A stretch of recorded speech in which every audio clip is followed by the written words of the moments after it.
my kitchen. In today's video, mag-share ako sa inyo ng isang carbonara recipe.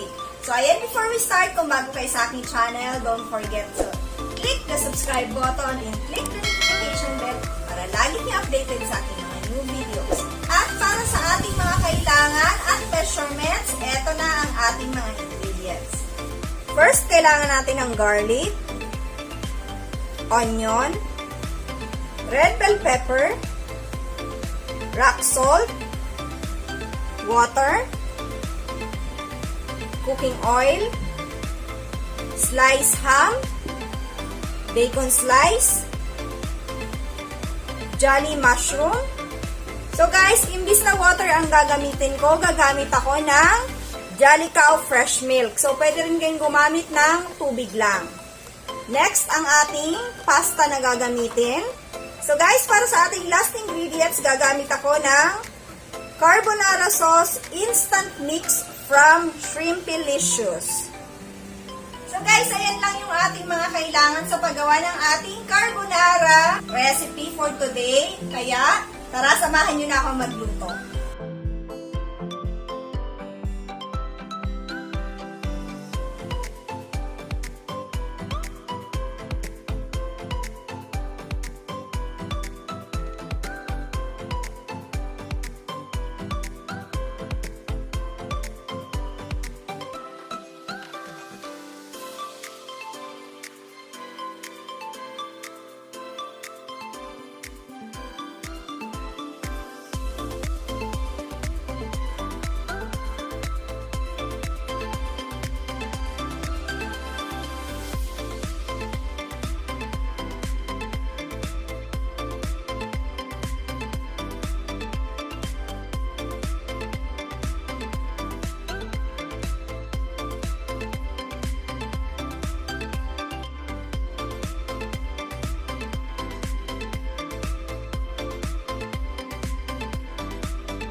nakaluto na tayo, eto na yung ating finished product ng ating carbonara recipe.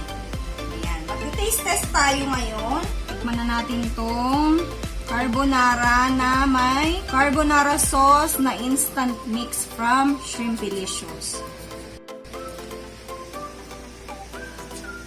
So, dito sa instant mix nila, hindi nyo na kailangan mag-add ng salt or pampalasa ng cheese. Creamy na siya. So, isa pa. So, napansin ko dito sa ginawa ko, masyado siyang creamy. So, guys, wag nyo palang iuubos ang kalahating kilo ng pasta.